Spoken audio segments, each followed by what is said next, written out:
ॐ हृदयकमलमध्ये राजितं निर्विकल्पं शतशताखिलभेदातीतं एकस्वरूपं प्रकृतिविकृतिं शून्यं नित्यम् आनन्दमूर्तिं विमलो परमहंसं रामकृष्णं भजामः।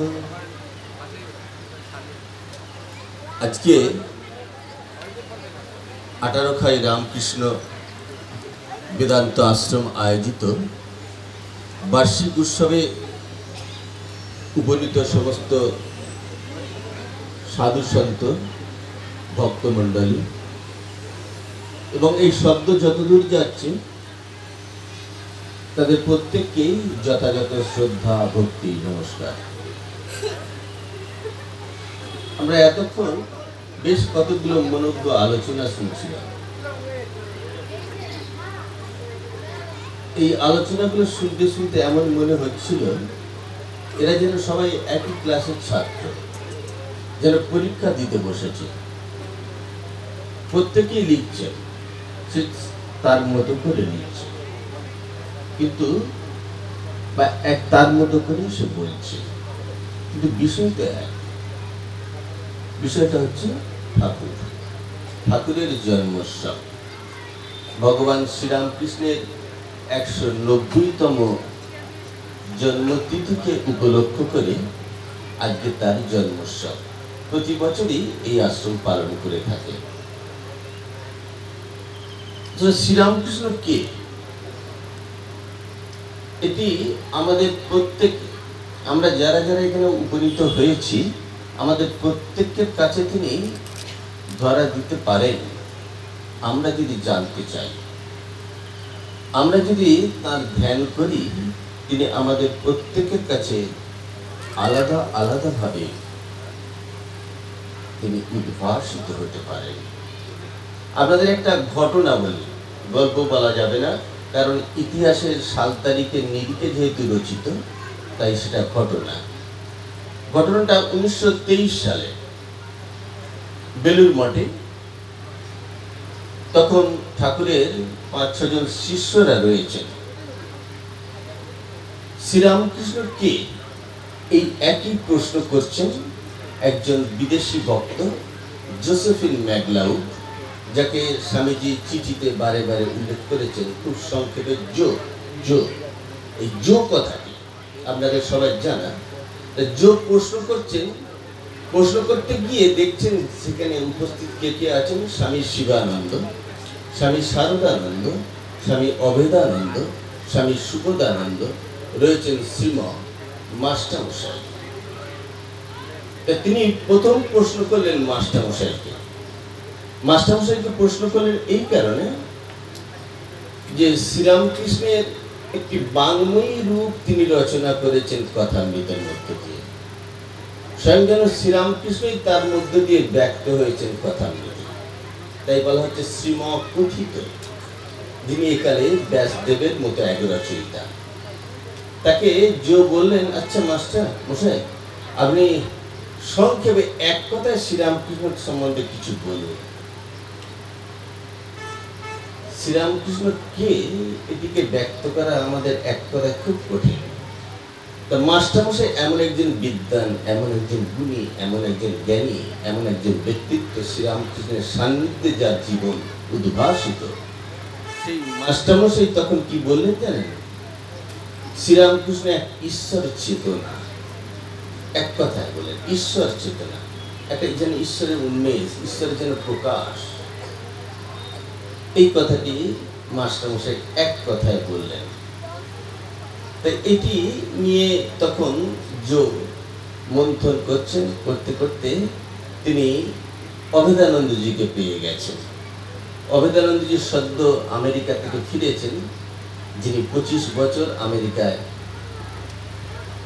বেদান্ত প্রচার করেছেন। রামকৃষ্ণ প্রচার করেছেন এমন কথা ঠিক বলা যাবে না, কারণ স্বামীজি এবং অভেদানন্দজি বা ঠাকুরের সন্তানরা যারা বিদেশে প্রচার করতে যায়, তারা ভারতবর্ষের দর্শন বেদান্তকেই প্রচার করেছে, যা শ্রীরামকৃষ্ণের মধ্যে দিয়ে আরো আমাদের সঞ্জীবিত, আরো প্রস্ফুটিত হয়ে উঠেছে। অভেদানন্দজিকে দিয়ে বললেন, স্বামীজি আপনি শ্রীরামকৃষ্ণ সম্বন্ধে আপনার কি উপলব্ধি? তখন অভেদানন্দজি বলছেন, শ্রীরামকৃষ্ণ এক ঈশ্বর উন্মাদক মানুষ, যিনি ঈশ্বরের সঙ্গে একাকার হয়ে গিয়েছিলেন, এমন এক ব্যক্তিত্ব, বা তিনি ঈশ্বরের সঙ্গে নিজেকে এক করে ফেলেছিলেন, বা তিনি তার মতো করে সেটা ইংরেজিতে বলছেন, যার বাংলা দাঁড়াচ্ছে এরকম। তখন যে আবারও তাকে প্রশ্ন করলেন, আপনার উপলব্ধি কি? তখন অভেদানন্দজি বললেন, দেখো, তিনি একই প্রশ্ন করেছেন আগে মাস্টারমশাইকে এবং তাকে। তিনি প্রত্যেকের কাছে আলাদা আলাদাভাবে ধরা দিতেন। এইটি একটি খুব গুরুত্বপূর্ণ কথা। অর্থাৎ আপনি আপনার আধার অনুসারে শ্রীরামকৃষ্ণকে জানবেন। আমরা এতজন ভক্ত সাধু মণ্ডলী আছি, আমরা যদি ঠাকুরকে প্রত্যেকেই ডাকি এবং আমাদের ডাকার উপর, আমাদের আর্তনাদের উপর, আমাদের ব্যাকুলতার উপর ঠাকুর আমার কাছে প্রকাশিত হবে, আমার কাছে উদ্ভাসিত হবে। তো বলছেন অভেদানন্দজি যে তিনি আমাদের আধার অনুসারে বলছেন কি, দেখো, তিনি আমাদের দেখতে পেতেন আমাদের চোখের ভেতর দিয়ে।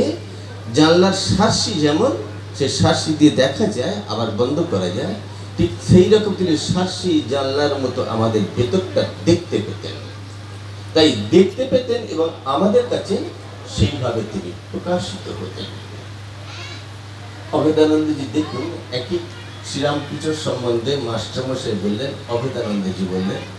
এবার যোগ পেয়েছেন স্বামী শারদানন্দজি, তিনি তখন রামকৃষ্ণ মঠ মিশনের সাধারণ সম্পাদক, অভেদানন্দজি তখন ভাইস প্রেসিডেন্ট, আর মাস্টারমশাই কথা মতো তার রয়েছেন। সেখানে কোনো প্রেসিডেন্ট স্বামী শিবানন্দজির কোনো উক্তি নেই এবং স্বামী সুবোধানন্দজির কোনো উক্তি নেই। শারদানন্দজিকে জিজ্ঞেস করলেন, স্বামীজি আপনি ঠাকুরকে এক কথায় কি মনে করেন? তখন শারদানন্দজি শ্রীমর কথাটি শুনেছিলেন। দেখো, শ্রীরামকৃষ্ণকে এক কথায় ঈশ্বর চেতনা বা ঈশ্বর উন্মাদ এইরকম বলে পুরো পূর্ণ প্রকাশ তার পায় না। তিনি কি যেন, তিনি নিজে শ্রীরামকৃষ্ণ তিনি নিজেকে আমাদের কাছে ধরা দিতেন, আমরা আমাদের আধার অনুযায়ী তাকে জানতে পারতাম। আমরা যদি একটি শ্রীরামকৃষ্ণ কথামৃতের একটি গল্পকে আশ্রয় করি, বিষয়টি আরো পরিষ্কার হবে। কিরকম জানেন?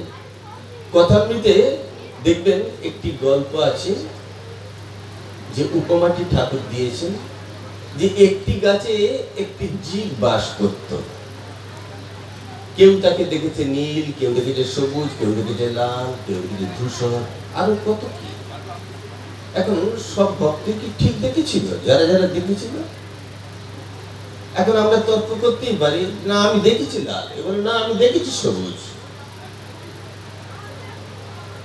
সেই বলতে পারে যে গাছের তলায় সব সময় থাকে। সে বলল, হ্যাঁ তোমরা যা যা দেখেছো সব ঠিক ঠিক। সে কখনো লাল, কখনো নীল, কখনো সবুজ, কখনো বর্ণহীন, ধূসর ও বহুরূপী। তাহলে যে গাছের তলায় সব সময় থাকে সেই কেবল মাত্র জানে। বাকি যারা যারা দেখলো বা জানলো তারা খন্ড খন্ড দেখা, সাময়িক দেখা। তাই শারদানন্দজি এখানেও তাই বললেন যে তাকে ঈশ্বর উন্মাদ বা ঈশ্বর চেতনা বা ঈশ্বরের একটা উন্মেষ, এটি বললে তাকে কিন্তু পূর্ণ প্রকাশ হয় না। তিনি আমাদের আধার অনুসারে আমাদের কাছে প্রকাশ করতেন। এবং শুধু তাই না, আরো একটি কথা মহারাজ সংযোজন করলেন শারদানন্দজি। কোন জ্ঞানী ব্যক্তিত্ব, মা বলছেন সাধারণ ব্রহ্মজ্ঞ নয়, শরৎ সমস্ত নারীর মধ্যে আমাকে দেখে, মা শারদা বলছে, আর সমস্ত পুরুষের মধ্যে ও ঠাকুরকে দেখে। সুতরাং শরৎ সাধারণ ব্রহ্মজ্ঞ নয়, এইরকম এক ব্রহ্মজ্ঞ সাধু তিনি বলছেন কি যে ঠাকুর প্রত্যেকের আধার বুঝে তার কাছে নিজে ধরা দিতেন। এবারে আমি আধার অনুযায়ী দেখতাম, এবার ঠাকুর তার আধার অনুযায়ী নিজেকে বিকাশ করতেন, প্রকাশ করতেন। আমি আপনাকে কতটা বলবো, আপনি আমাকে একটি প্রশ্ন করলেন, আমি প্রশ্নের উত্তর কতটা বলবো আপনার কথার উপর নির্ভর করছে। আমি কতটা আপনাকে বলবো এবং আপনার ব্যবহার বা আবেদনের নিরিখে আমাকে হয়তো বলতে হবে 1 ঘন্টা, আবার আপনার প্রশ্নের উপস্থাপনায় আমাকে 1 মিনিটই শেষ করতে হবে। তাহলে ঠাকুর আমাদের আধার অনুযায়ী তিনি নিজেকে প্রকাশ করতেন, বিকাশ করতেন। আমরা এই 3 জনে দেখুন যারা শ্রীরামকৃষ্ণের সান্নিধ্যে দিন রাত কাটিয়েছেন, এই 3 জনের উক্তিতে আমরা দেখলাম যে শ্রীরামকৃষ্ণ কত ভাবে প্রকাশিত হতে পারে। এই আজকের বার্ষিক উৎসবে আমরা এসে ঠাকুর সম্বন্ধে অনেকে অনেক কথা শুনলাম, অনেক জানলাম। এবার আমরা নিজেরা ঠিক করব কতটা জানবো, কতটা তাকে গ্রহণ করব। আমাদের কাছে কথামৃত রয়েছে, লীলা প্রসঙ্গ রয়েছে, ঠাকুরের সন্তানদের আত্মজীবনী রয়েছে, যাতে তারা সান্নিধ্য পেয়েছেন ঈশ্বরের, শ্রীরামকৃষ্ণের, সে কথা রয়েছে। এইগুলো থেকে আমরা নেব যে আমরা জীবনটাকে কোন দিকে চালিত করব, ভগবানকে ধরে আমাদের দৈনন্দিন জীবন কেমন করে যাপন করব। আমরা শুরুতে একটি ঘটনা শুনেছিলাম যে ঠাকুরের সন্তানরা রয়েছেন, অবেদানন্দজি মহারাজের স্মৃতিতে রয়েছে যে খুব খিদে পেয়েছে, তখন একটু ছানার মুরগি খাবার ইচ্ছে, তো সেই কেনা হয়েছে। ঠাকুরেরও খিদে পেয়েছিল, কিন্তু ঠাকুর সবটি আগে নিজে নিয়ে নিলেন, নিয়ে সবটাই তিনি নিজে খেয়ে ফেললেন। ঠাকুরের সন্তানরা রয়েছে, কিন্তু ঠাকুর তাদের দিলেন না, নিজেই খেয়ে আর তারপর ডেকুর তুললেন, তাতে দেখা গেল সকলের খিদে নেই। আমরা ঠিক মহাভারতের উপাখ্যানটার মতনই দেখলাম, এটিও এরকম ঘটনা ঘটে থাকে। এখনো যারা রামকৃষ্ণ ভাবমণ্ডলে রয়েছেন, ঠাকুরমা স্বামীজির এখনো বা ঠাকুরের সন্তানদের অভেদানন্দজির যে সূক্ষ্ম উপস্থিতি আমরা কজন অনুভব করি। আমরা যে আশ্রমে রয়েছি, এই আশ্রমের প্রধান কার্যালয় কলকাতা এবং দার্জিলিংয়ের সবচেয়ে প্রথম আশ্রম হয়েছিল, যে আশ্রমের শতবর্ষে আমরা উপনীত হয়েছি। তা অভেদানন্দজি যা কিছু করেছেন সব তার গুরুর উদ্দেশ্যে, একটাও কোথাও তিনি নিজের নামে কিছু করেন, এমনকি নিজের ছবিও তিনি নিজে বসান। আমরা অনেকে অনেকভাবে বলে ফেলি অভেদানন্দ মঠ, অভেদানন্দ বোঝা নিজের নামে, এরকম করেন, সবটাই তার গুরুর উদ্দেশ্য। এবং গুরু ছাড়া তিনি একটি পাও ফেলেননি। যেমন স্বামীজি বলছেন, আমি কি বক্তৃতা দেব বলে এখানে এসেছিলাম, তিনি করিয়ে নিয়েছেন, তিনি বলিয়ে নিয়েছেন। স্বামীজি চিকাগো বক্তৃতাতে বক্তা হিসেবে বক্তৃতা দেবেন বলে এরকম ভাবে উদ্দেশ্য নিয়ে জানবেন, একটা অলক্ষ্য থেকে আকর্ষণ। এবং শ্রীরামকৃষ্ণ তার মধ্য দিয়ে বিশ্বের দরবারে গিয়েছেন এবং সেভাবেই প্রকাশিত হয়েছে। ঠিক তেমনি ভাবে অভেদানন্দজিকে বলছেন স্বামীজি, তিনি বলিয়ে নেবেন, তোমাকে দিয়ে করিয়ে নেবেন। তাই আমাদের যে দার্জিলিং আশ্রম, সেখানে ওই যে ঠাকুরের আশ্রম হবে, এ শ্রীরামকৃষ্ণের নির্দেশ, এবং নির্দেশ এইভাবেই ছিল। আমরা একটু আগে আমাদের ব্রহ্মচারী চিদাত্মা চৈতন্য একটি খুব সুন্দর প্রসঙ্গ উল্লেখ করেছেন যে ঠাকুর তাকে দিয়ে করিয়ে নিয়েছে। এটা মহারাজ বলেছেন বারে বারে, মহারাজের রচনার মধ্যে দেখি তিনি একটিও নিজের ইচ্ছে মতো করেননি, সবটাই ঠাকুর তাকে চালিত করেছে।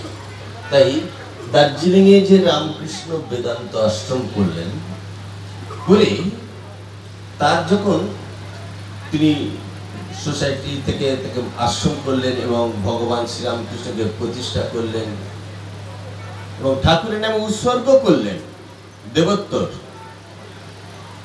সেই দেবোত্তরে স্টেট করে রামকৃষ্ণ বেদান্ত আশ্রম।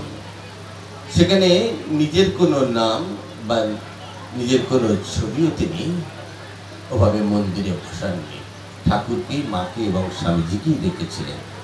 তার পরবর্তী জেনারেশন তারা তার গুরু স্বামী অবেদানন্দজির ছবি রেখেছেন এবং সেটি এখনো আছে। আমরা অনেকে বলে ফেলি অবেদানন্দ মঠ, অবেদানন্দ মিশন, এই বলে ফেলি, এটা তা নয়, কিন্তু রামকৃষ্ণ। এখানে এই আশ্রম যখন প্রতিষ্ঠা হয়েছিল সেই সময় থেকে আমি আসছি এবং তখন যিনি এই আশ্রমটি আমাদের দান করেছিলেন প্রফেসর কেপি দেব, কালীপদ দেব, তিনি আমাদের একবার প্রশ্ন করেছিলেন যে বেদান্ত মঠ কি করে হয় মহারাজ? বেদান্ত মঠ নয়, এটা বলতে ভুল হচ্ছে, রামকৃষ্ণ বেদান্ত। শ্রীরামকৃষ্ণের মধ্যে দিয়ে যে বেদান্তে উদ্গীত হয়েছে, বেদান্তের যে সার সত্য তা শ্রীরামকৃষ্ণের কথার মধ্য দিয়ে, জীবনের মধ্য দিয়ে, আচরণের মধ্য দিয়ে সেটি বিশেষভাবে প্রকাশিত হয়েছে।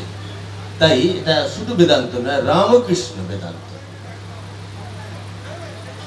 বেদান্ত কথার অর্থ হচ্ছে বিশেষ জ্ঞান, বেদের অন্ত, জ্ঞানের চরম। তা সেই চরম জ্ঞানের কথা শ্রীরামকৃষ্ণের মধ্য দিয়ে প্রকাশিত এবং তার আদর্শের মধ্যে দিয়ে তা প্রবাহিত। সেটাই অভেদানন্দজি তার আশ্রম করে নাম দিলেন রামকৃষ্ণ বেদান্ত মঠ, যে রামকৃষ্ণের মধ্যে দিয়ে যে বেদান্ত প্রবাহিত, অর্থাৎ জ্ঞানের আবহ প্রবাহ যা ছিল সবকিছু যেন সেই মঠ থেকে বিতরিত হয়।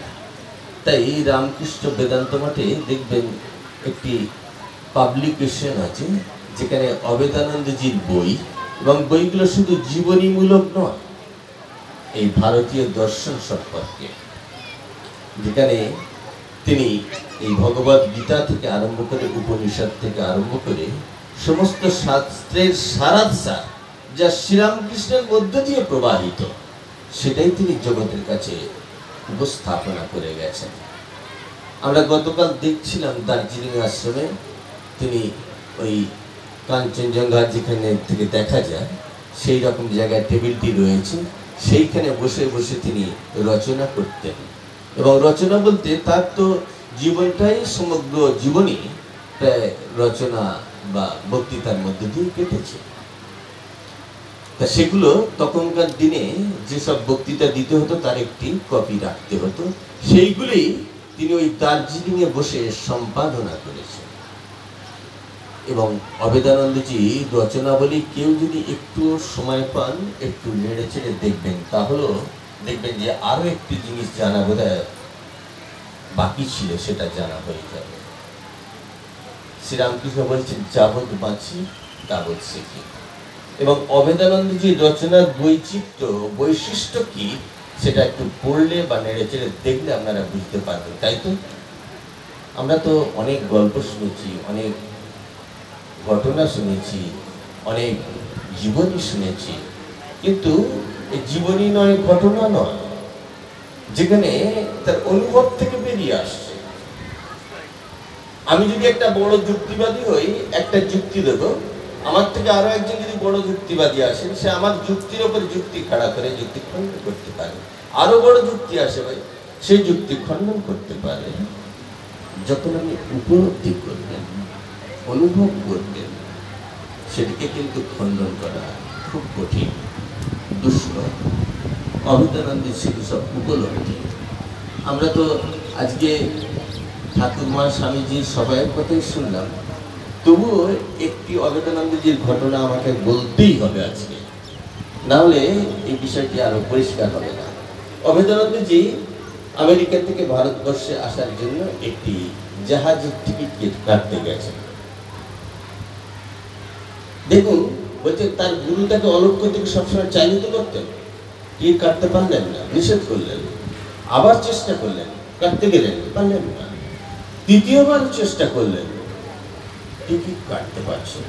এখনকার মতো নয় কিন্তু, যখন ইচ্ছা আসা যায়, বছরে একবার দুবার পাঁচবার যাওয়া যায়। তখন তার 25 বছরের মধ্যে একবারই তিনি এসেছিলেন 1906 সালে 6 মাসের জন্য আমেরিকা থেকে ভারতবর্ষ, এবং টানা 25 বছর থাকতে থাকতে তিনি বাংলায় ঘুরে গিয়েছিলেন। তাকে অহর্নিশি ইংরেজি বলতে হতো, এবং আশ্চর্যভাবে তার বাবাও ছিলেন ইংলিশ মিডিয়াম স্কুলের ওরিয়েন্টাল সেমিনারি টিচার, ছিলেন ইংলিশ মিডিয়ামে, ইংরেজির টিচার, এবং তিনিও ইংলিশ মিডিয়াম স্কুলে পড়েছিলেন, ইংরেজি খুব ভালো বলতেন, ওরিয়েন্টাল সেমিনারিতে পড়েছিলেন। ফলে তার ইংরেজি এতই ভালো ছিল, তিনি যখন ভারতবর্ষে এসেছিলেন প্রথমে বাংলা বলতেই পারছিলেন না। এই ইংরেজি চর্চা করতে করতে তার এমনই সব অহর্নিশি তাকে ইংরেজি বলতে হতো। এখন যেমন আমি বিদেশে গেলে 2-1 বাঙালি পাবেন যার সঙ্গে একটু গল্প করতে পারবেন, সেখানে কোনো, উনি বলছেন তখন কোনো বাঙালি ছিল না, তখন উনিই ছিলেন একা, সুতরাং ওনাকে সবসময় বলতে হতো ইংরেজি। তা এই যেখানে বলছিলাম, এই জাহাজে 3 বার টিকিট কাটতে গিয়েও তিনি কাটতে পারলেন না, অলক্ষ্য থেকে তাকে নিষেধ করছে তার গুরু। এবং লাস্ট জানলেন যে যে জাহাজে টিকিট কাটতে গিয়েছিলেন সেই জাহাজটি আর নেই। পরের দিন খবরের কাগজে জানলেন যে সেটি ডুবে গেছে। বলছে এভাবে তার গুরু তাকে প্রতিনিয়ত রক্ষা করতেন এবং তার গুরুর নির্দেশ অনুসারে চলতেন। আমরা কলকাতা রামকৃষ্ণ বেদান্ত মঠ, যেখানে আমাদের এই প্রতিষ্ঠানের প্রধান কার্যালয়, সেখানে তার একাদম জীবনের শেষ দিকে তিনি প্রথম তো বেদান্ত সোসাইটি করেছিলেন, তারপরে করলেন রামকৃষ্ণ বেদান্ত মঠ। বেদান্ত মঠ করছেন, তখন তিনি ঠাকুরের একটা ছবি লাগাচ্ছেন, যে ছবিটি তখন পর্যন্ত মানুষের কাছে সেভাবে স্বীকৃতি পায়নি। বর্তমানে সেটা স্বীকৃত এবং সবাই শ্রদ্ধার সঙ্গে দেখে, ফ্যান্ডোর এক রাখা ছবি, সেই ছবিটি তিনি লাগাচ্ছেন। লাগাবার সময় তিনি ধরেছেন একদিকে, আর অপরদিকে তার 3-4 জন শিষ্য, যাদের নাম স্বামী প্রজ্ঞানানন্দ, স্বামী সদাত্মানন্দ, স্বামী চিৎস্বরূপানন্দ, স্বামী সদ্রূপানন্দ, এরকম সব ছিলেন, সবাই এক একজন দিকপাল। তাদের বললে তোমরা ধরো ওদিকে দুজন, আমি এদিকে ধরে আছি, এইভাবে ধরে থাকবে পরম্পরা করে। শতবর্ষের দ্বারে আমরা গণিত তার সেই প্রতিষ্ঠান, কিন্তু তারই সেই নির্দেশ এখনো অলক্ষ্য থেকে কাজ করে যাচ্ছে, এবং তাকে অলক্ষ্য থেকে তার গুরু শ্রীরামকৃষ্ণ নির্দেশ দিচ্ছেন, এবং সেটি এখনো কিভাবে কাজ করে যাচ্ছে যা আমাদের এই কথায় বা বক্তৃতায় ব্যাখ্যা করে বোঝাবার কোনো আমরা ঠিক ভাষা পাই না। তিনি উপলব্ধি করেছেন এবং তিনি এখনো সূক্ষ্মভাবে সেটি কাজ করে চলেছেন। ঠাকুর তার মধ্য দিয়ে প্রবাহিত হয়েছেন। এই আশ্রম আমরা যখন প্রতিষ্ঠা হয়েছিল তখন থেকে আসছি, এই দিনের পর দিন যে কাজগুলো হয়ে যাচ্ছে, এ তো আপনারা সবাই চোখে দেখছেন, যেন অলক্ষ্য থেকে কেউ এগুলোকে কুড়িয়ে নিচ্ছেন। একজন আসছেন যোদ্ধা, তিনি চলে যাচ্ছেন, আবার আরেকজন যোদ্ধা এসে হাল ধরছে, এভাবেই চলে আসছে, এ তারই নির্দেশে চলছে। আজকে আপনাদের অনেকক্ষণ সময় নিয়ে ফেললাম। এই মনোরম দুপুর বলা যাবে না, কঠোর দুপুরের মধ্যেও আমরা সবাই যে এতক্ষণ তার কথা, আমরা নানা রকম ঘটনার কথা শুনবার জন্যে আগ্রহ নিয়ে বসে আছি। এই জন্য আপনাদের আগ্রহ থেকে আমি নিজেও থামতে পারছি না, থামবো করেও থামতে পারছি না। জয় তো রামকৃষ্ণ, সময় তো থামতে হয়। জয় রাম।